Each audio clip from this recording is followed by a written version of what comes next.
So, tomorrow today would be the last day of counting the Omer, day 49. Tomorrow would be Shavuot or Pentecost, which I think is the Greek term for it, both meaning, well, Shavuot meaning weeks and Pentecost meaning 50th. In Leviticus 23, it says, "You shall count to yourselves from the day after the Shabbat, from the day when you brought in the sheaf of the wave offering, there shall be 7 perfect Shabbats, 7 full, complete, perfect weeks, 49 days, and then after that would be Shavuot." So today would be the 49th day, based on counting the Omer, starting the day of the day after the Sabbath after Passover.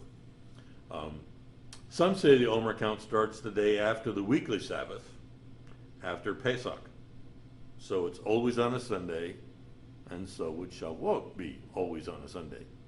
So you'd always start counting the Omer, you'd always start counting the Omer on a Sabbath, and Shavuot would always fall on a Sunday, the day after you finish.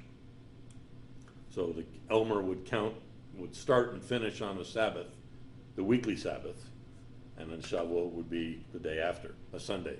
So that's how Michael comes up with this, and that's what he follows. Others say that the Omer count starts the first day of unleavened bread, which is a high Sabbath, which is the day after Passover, the second day of Passover. Not the first, well, the first day of Passover is Sabbath.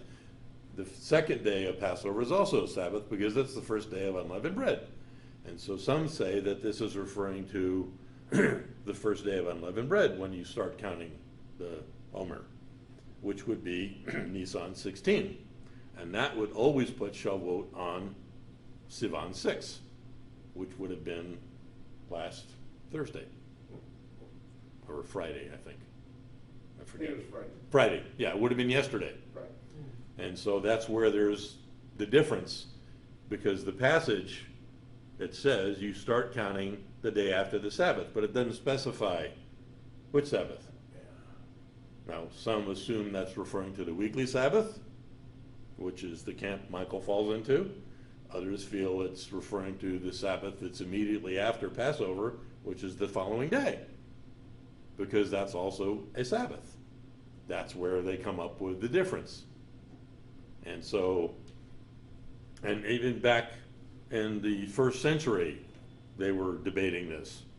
and they weren't able to, the exact date by the Pharisees and Sadducees back then have debated it as to which it is, and it still goes on to today. Some follow one, some follow the other. And honestly, to me, I have no idea. Chabad follows the second one. They consider you counting the Omer on the first day of unleavened bread, not on the Sabbath after Passover. So their thinking is a little bit different. But again, there's 2 schools of thought, and there's groups on either side. To me, the more important thing is just do it. I mean, since obviously the Torah itself didn't make it crystal clear.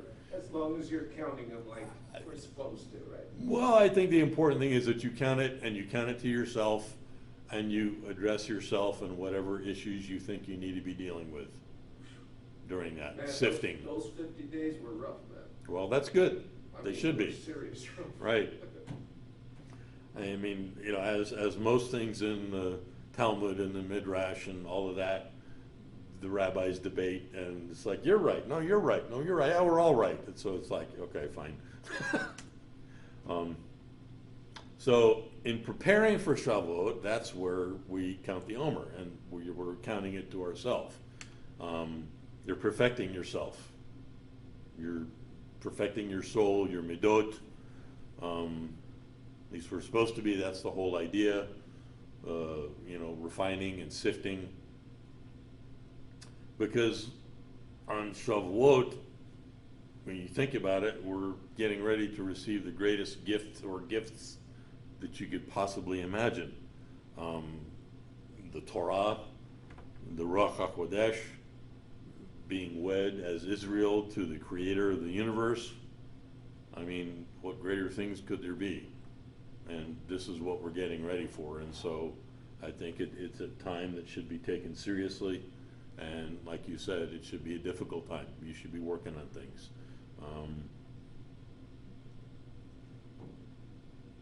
I know Michael has often said, and usually yearly when he teaches on this, is like, pick one thing, work on that. Because usually that's about all we can handle, because we all have a list of things that we probably need to work on and correct, and I know I do. But it's sometimes hard enough to just kind of work on one and get that in line. And that's what the spiritual gifts are for, that we're given on, is helping us get ready. The evangelists, getting the word out, getting the message out, the threshing, the pastor, the roe, separating the wheat from the chaff, the winnowing, the teacher, and the prophet, the roe, the sifting, the apostle, shaliach, getting things refined and refined. And this is for the followers of Judaism. This is for Israel. This is not for the nations. This is just for Israel. This is only for his people. Because the whole objective is for us to be perfected, for us to look like Abraham, to look like Isaac, to look like Yaakov, to look like Yeshua, not Esau, not Hellenists, not Christianity. That's not the objective, because that's the wrong path. The right path is to look like what Torah says to look like. So yeah, the counting of the Omer should be a time of testing, time of challenges, a time of change. That's what the objective is. And it's said that every year on Shavuot, God must give the Torah to each of us again. And so we should ask ourselves, why would he? What did we do with it last time? Did we take it serious? Did we honor it? Did we respect it? Did we count to ourselves the Omer and perfect something in our lives? Do we deserve him giving it to us again? Hard questions to ask, but I think good questions to ask. So, what did we change in ourselves since last year at Shavuot? How have we become more perfect this time? And what are we going to work on now this year going forward? So I think those are, things that we should take seriously. We've had 7 weeks after we were set free to be perfected before we were given the proposal. Do you take me as your bride? With the ketuvah. God will cleanse and perfect the earth for 7 years during the birth pangs. There's an interesting parallel to prepare for the return of the Messiah at the end, for him to come and take Israel as his bride. Same thing. Before he returns, he expects continual changes. And we expect changes here. I mean, things are going to get worse. You think life is hard now?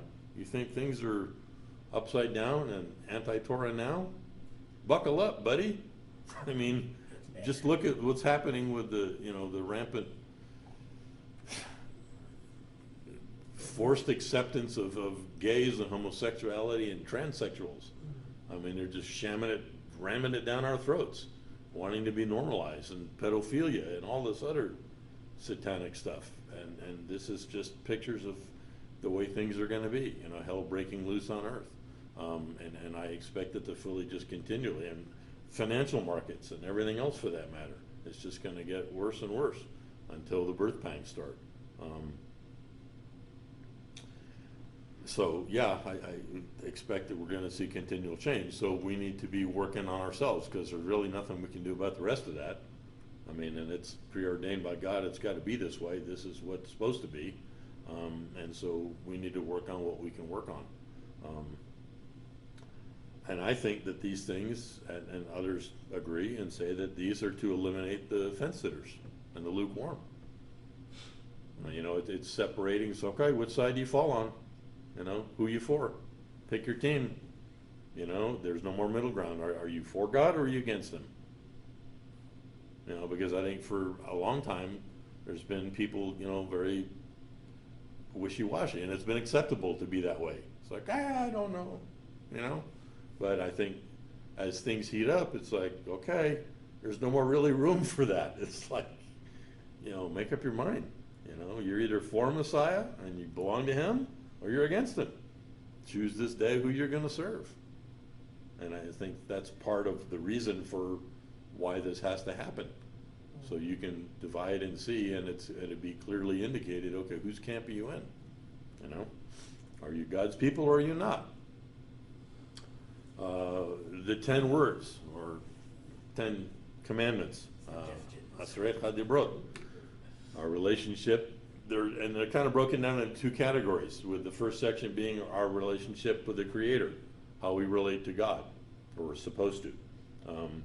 I'm the Lord your God, you shall have no other gods before me. You shall not make for yourself an idol. You shall not take the name of the Lord your God in vain. Remember the Shabbat to keep it set apart and holy. Well, set apart is what holy means. And then the second 6 is how we relate with each other. You shall honor your mother and father. Don't murder. Don't commit adultery. Don't steal. Don't lie. And don't covet. Don't want what isn't yours, what God did not appoint to be yours. And so they're kind of the 2 categories. I find it interesting that they didn't break it 5 and 5. It's 4 and 6. But it is what it is. This is the Decalogue stone in Las Lunas, New Mexico. If you've ever heard of it or seen it, that's me, yours truly, standing next to it in that one picture. I went to go visit it one year, several years back. It's outside Las Lunas, out on a mountain, small mountain, short hike to get there. But I would recommend don't do it in the middle of August in the middle of the afternoon, as I did. It was very hot. The words are a little hard to read. I couldn't quite make it out. But there's, I think, some people on websites who have tried to clean it up and be able to make it, it's written in what they consider not exactly Paleo-Hebrew, but close to it. There's a lot of debate about how this got there and who did it, who wrote on it. Some think it was some Native Americans back who knows when, and I don't know, I just found it interesting. And so one time on a trip back from, I think I was actually coming back from Colorado, I decided to stop and take a detour and go check it out, since I was driving by anyway. So I did. Pretty interesting, pretty cool thing if you ever want to go. I've got maps and directions, and I can tell you how to get there. And you could look it up on the internet. It's called the Decalogue Stone. Supposedly, it's the 10 Commandments. Okay. Decalogue, the 10 words, supposedly, in Paleo-Hebrew. Did I miss it, or did you say what it dated back to? We're not sure. Oh. I think there's a couple websites, I think, that have indicated when it was first discovered, but obviously, it's been around longer than that. And it said that there's other stones and places on the same mountain, that there's other writings on other stones and other petroglyphs.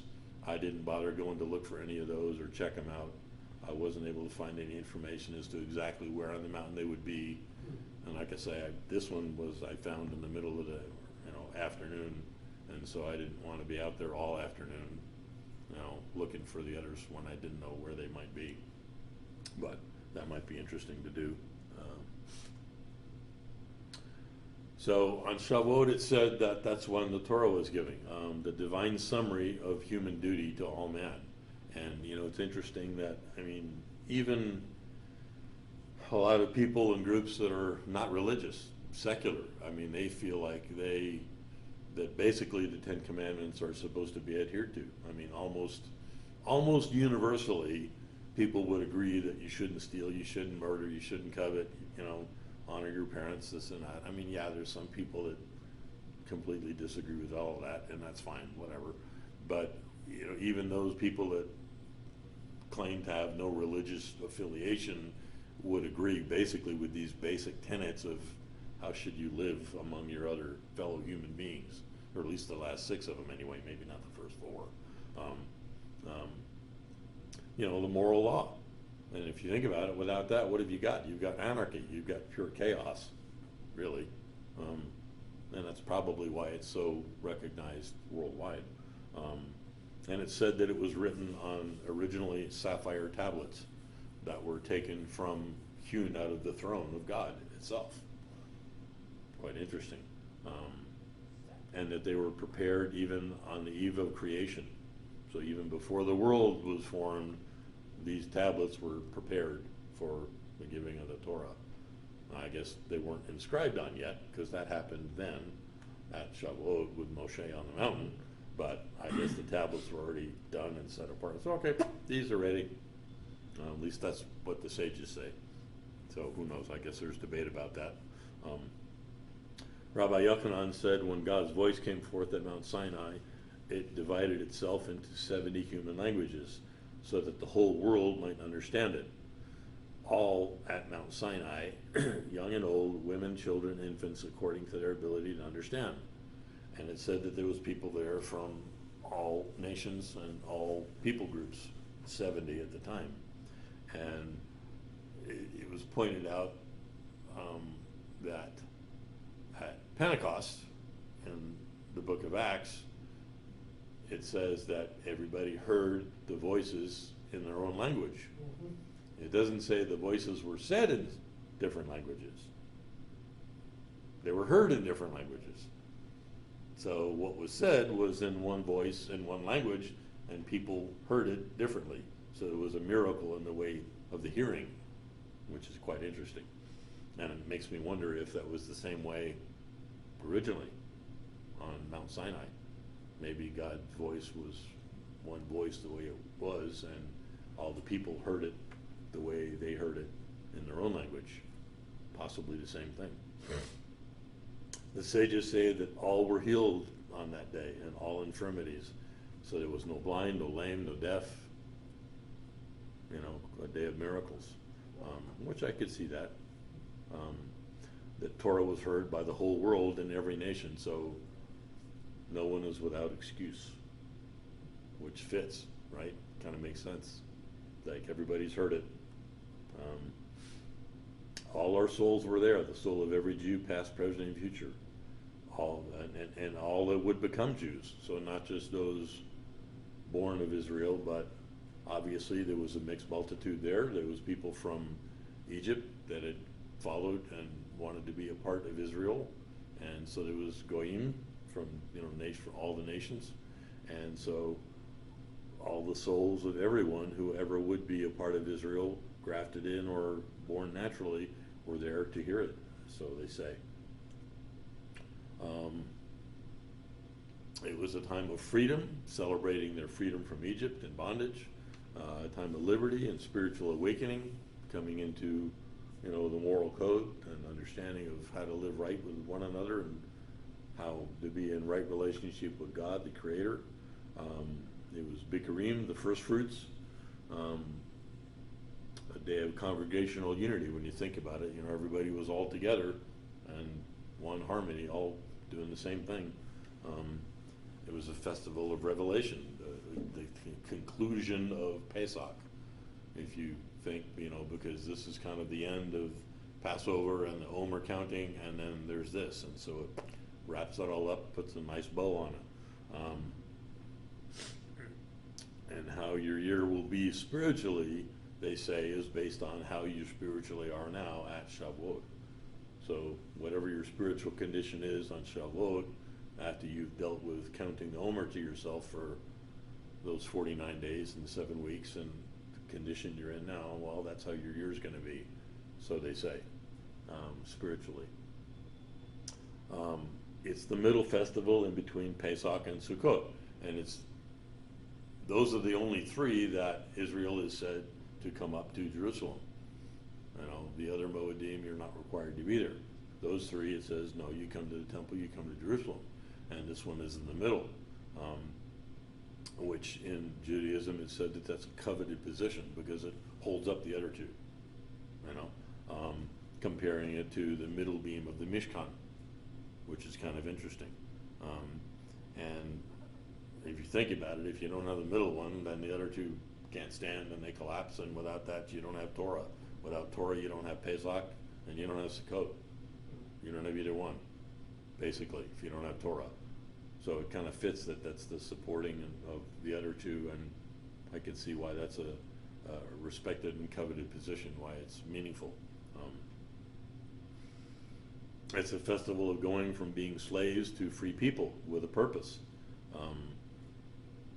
Purpose to take Judaism to the rest of the planet, and Torah, to make the world a more spiritually conscious place, filled with goodness, doing mitzvot, and improving the world, tikkun olam. The wedding and the ketubah from God Himself to be His bride. It was an offer. Remember, it wasn't obligatory. It's a choice. Just like for those that are not born of Israel, Jewish descent, or the tribe of Israel, it's a choice to be grafted in. It's a choice to follow Torah. It's a choice to follow, Judaism. Like Michael says, it's an invitation. It's not a commandment. You don't have to. You can say no. You can reject it. And I did for many years. So it just like with a wedding invitation. The groom proposes and the bride could say no. So you have to think about that. If you will do this, then I will take you as a people to myself. If you will follow these and heed them and listen, put attention and do them, then I will make you a kingdom of priests and kings. Then I will take you as a bride to myself. It's an if-then scenario. Like so many things in the Torah and the whole Tanakh are like that. If this, then that. It's conditional. They're not absolutely, they're not guaranteed, they're not, it's not set in stone, it's going to happen that way. It's up, it's contingent upon our response and our actions. It was a festival of righteous converts when you think about it, because, I don't know what percentage of the entire camp were, Goyim and not Israel, but I imagine it was a good number. So it was a lot of foreigners, and they were converts, foreigners living among Israel as Jews, because the Torah applied to them. They had to live according to the same way. They wanted to live against Torah, they had to go outside the camp to do that. Once you're in the camp, you're going to live by the rules here. And it's just like, hey, you're living in mom and dad's house, you do what mom and dad says. And you don't want to do that? Fine, go find your own place to live. Same thing. And you think about Ruth. The book of Ruth happened at this time during the wheat harvest. She was out gleaning wheat in the fields. This was the time of year. She was a righteous princess of Moab. Pagans, as pagan as can be. And yet she made the choice to wed to a Jew and embrace the God of Israel and embrace Judaism, and she ended up becoming David's great-grandmother. And so, a place of honor, to be sure. It's a celebration of change in the entire universe when you think about it. When Torah came to help make corrections of all that had gone wrong. A spiritual code of life to make this world a more spiritual place. And Shavuot is said to be a time to fuse physicality and spirituality, making the higher and lowest spheres one, and bring them together. And there's 613 mitzvot in order to do this and carry that out. And those are the things that can be done to make that connection and bring the physical to the spiritual in our ways of life. And the Torah is what empowers us to operate on God's merits, because you're doing things His way. And you've embraced that and welcomed that. Studying it and doing it, it bridges the gap between the physical and the spiritual realm. So it turns physical things into spiritual things, in a sense. You're using material things of the world to do the mitzvot and make changes to its nature of what it is you're doing, and now it becomes a divine thing, a spiritual thing. It's tikkun olam, repairing the world, and that's what we're here for. That is your purpose in life, if you were wondering what it is. Okay, and obviously there's can be some specificity to that in terms of your calling, which relates back to what gift were you given, how do you carry that out, and obviously God can reveal to you through His Ruach and through prophets and other means what your specific path in life should be in relation to that. Shavuot is connecting the source to a better our lives and to better the lives of others and the rest of the planet. And that's what this is for, one of the reasons for it. On the night of Shavuot, it said that all the gates of heaven can be opened for abundance and for blessing. One of the times of year when that happens. I think there's a few other times, but this is one of them. So they say. And everything that exists here has its roots above, on heaven or on earth as it is in heaven. Obviously, heaven predated it, and so that's where it begins, and it shows up here. A spiritual entity, they say, a neshama, a soul, everything has that. Not just people, supposedly, but inanimate things, rocks, plants, animals, whatever. So they say. I don't know if that's true or not, but, some of the Kabbalists, I think that's where that comes from. They say that. And I could see, in some sense at least, how if everything is manifest from what God spoke, then his word inherently has got some spiritual force, neshama, to it, right? It's not just empty words. If they're that powerful, if you can speak something into existence, then even within itself. And when you think about it, just from a scientific standpoint, when you look at how an atom is, when you've got the nucleus and then you've got the protons and neutrons, there's more empty space in there than there is solid mass. And there's some power, there's some force in there that's keeping all those things together. Well, obviously that's, maybe that's God, maybe that's his spirit, maybe it's there, maybe in everything. I can kind of see that, how they put that together. You had a question, Gloria? Yeah, I don't know if this is going to make any sense, but I was just going to say, when you said heaven on earth, I was just going to say heaven casts a shadow on earth. Well, yeah, it does for now. And then obviously I think when the kingdom comes, then it's kind of going to be merged together more so. And then maybe no more shadow because that light will come down here. And yeah, but I think for now, right, yeah, we're seeing reflections, shadows, pictures of it. We're seeing glimpses. Oh, that's what it's like. Yeah, exactly. Yeah, valid point. They said a soul in our body, it pulls down from the soul above, the soul of God.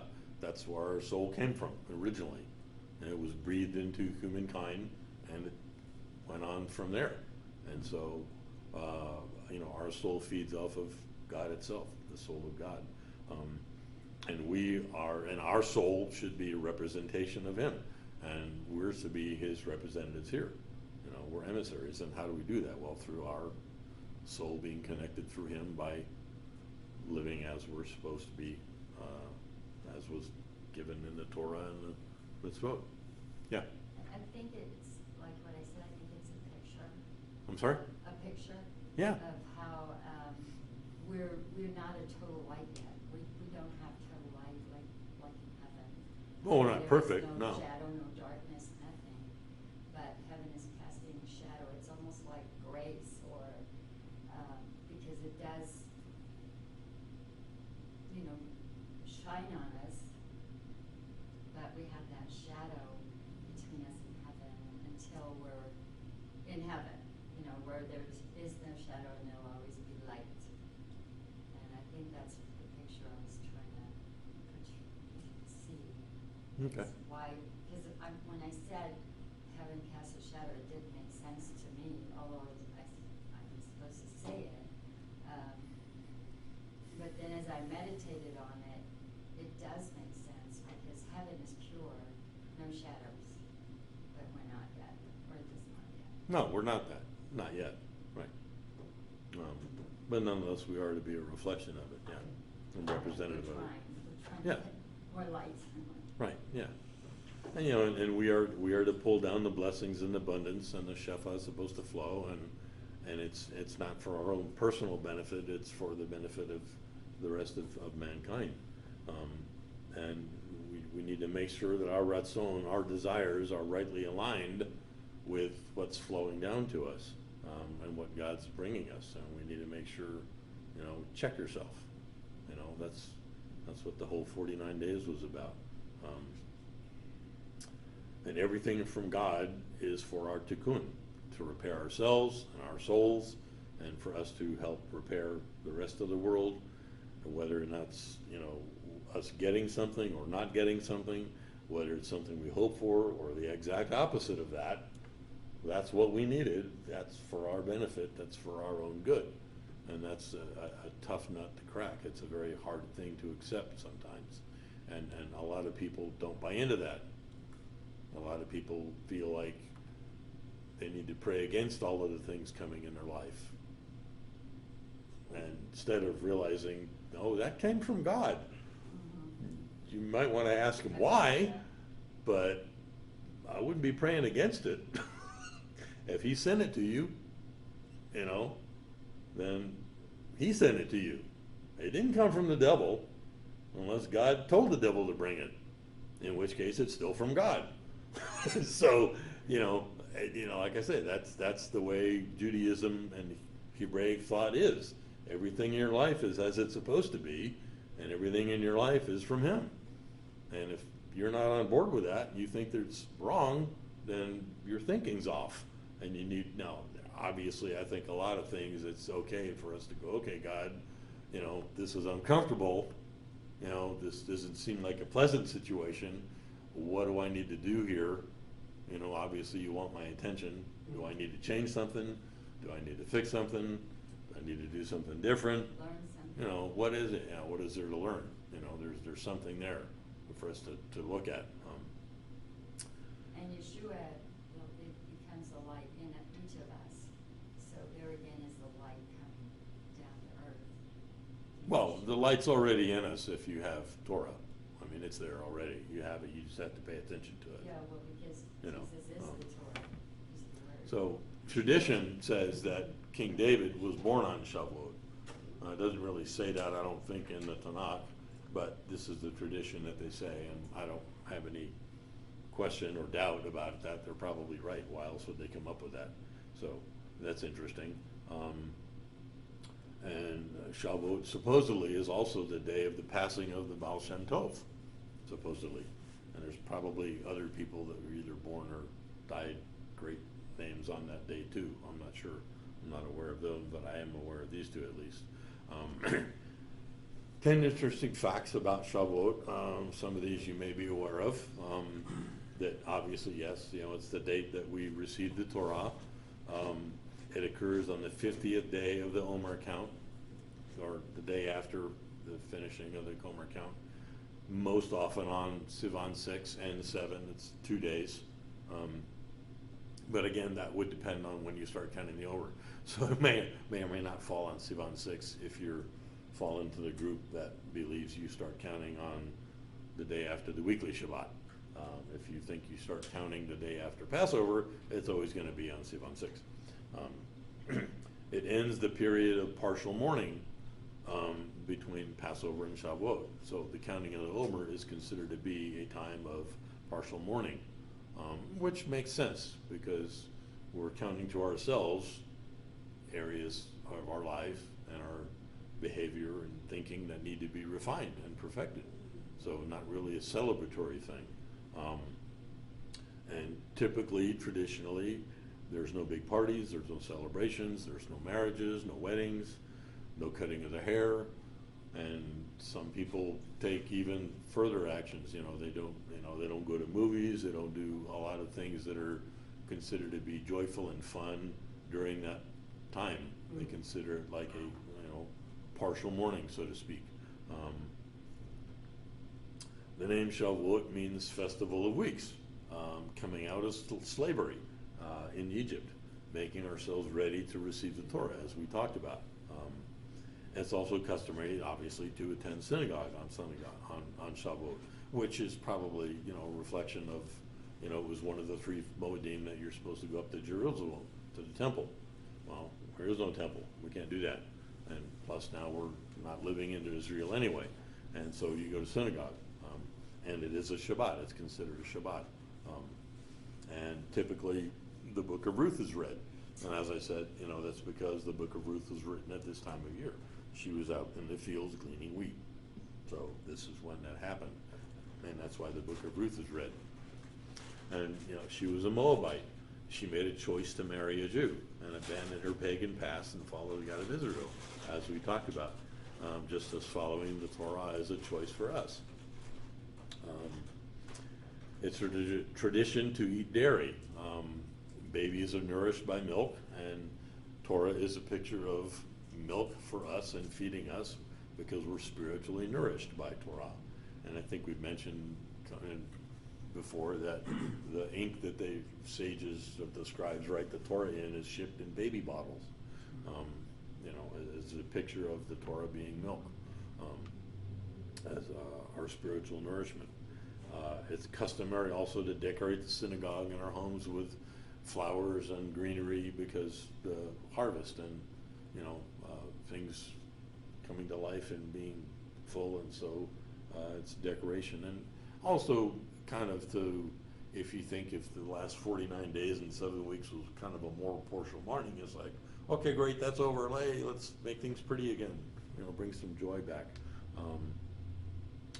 There's a tradition to stay up all night the night before Shavuot, studying the Torah, Tikkun Leil Shavuot, repairing the world and the night of Shavuot, staying up all night studying. I don't know if anybody did that last night, and I don't know if you're going to be doing it tonight, but that is one of the traditions that's often done. Question. When Paul was in this one city and the guy fell out of the window and he resurrected him, did that happen on Shavuot? I'm not sure. Okay. Good thing to check into, find out. There might be some clues in there that would say, but maybe not. I don't know. Yeah. Shavuot is one of the least celebrated Moedim, traditionally. And probably they think is because it doesn't really have any specific rituals associated with it. With Sukkot, you build a sukkah and you live in it and you eat it. Pesach, you have a meal and you go through the Haggadah and you do all these things, and Rosh Hashanah and Yom Kippur. There's certain things that are specifically associated with that you do, and there really isn't any of those, or not as many, with Shavuot, and so they think that's probably maybe one reason why it's the least celebrated. And because it was, the giving of the Torah and the 10 words resulted in the 613 mitzvot, and because probably most of us did not stay up all night studying Torah, I thought this would be good for us to go through all 613 of the mitzvot. And so this would be the first 10. No, I'm just kidding. We're not going to go all 613. I gotta go. Yeah, right? We're going to be here until 4 o'clock. But I would say, if you don't have a list of the 613 and you haven't looked at it and studied through it, that would be a good thing for you to do. It's easily found if you have the internet. You can look it up and find it. This is the first 10. To know God, not to entertain the idea that there is any God but Him, not to blaspheme, penalty which is death for some, to sanctify His name, not to profane His name. Those are two separate ones. To know that He is one, complete unity, not three. There's not three gods, there's one God. To love God, to fear God reverently, not to put His word to the test, to imitate His good and upright ways, and then it goes on from there, and it breaks it down into different subsections. Some are only for priests, some are only for women, so all 613 don't apply to everyone. Some are only if you're in the land of Israel, and we are not. So not all of them would apply to every one of us, but it's a great study to go through it and read them and see the references as to where they come up with that, and what the sages have said about it, and where they come up with this 613 list. You know, there's a lot of knowledge to be gained, a lot of wisdom from that, if you haven't done that already. But like I said, no, we won't go through all 613. So, let's stand for the Aleinu. Kind of a short teaching, but it was some of the stuff that I was able to put together.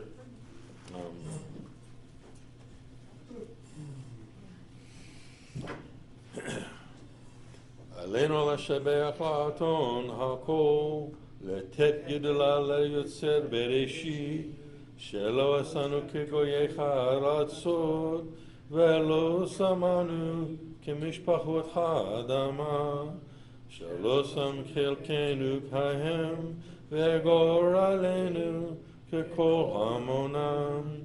Let us adore the Lord of all, who in greatness created the world from of old, that he has not made us like the nations of earth, not made us like the families of the land. He has not made our destiny like theirs, or cast our lot with all of them. V'ne'eman v'chaya Adonai lemelech al kol haaretz b'yom hahu yeh Adonai echad u'shemo echad. And it is said, the Lord shall be king over all the earth. In that day the Lord shall be one, and his name one. Ve'ananu kurim ushmitacha v'umodim. Lifne melech malchi chamlakim hakadosh baruch hu. And we bend the knee and bow in worship, and give thanks to the King of Kings, the Holy One. Blessed is he. We acknowledge before the King of Kings that there is none like him, there is nothing but him.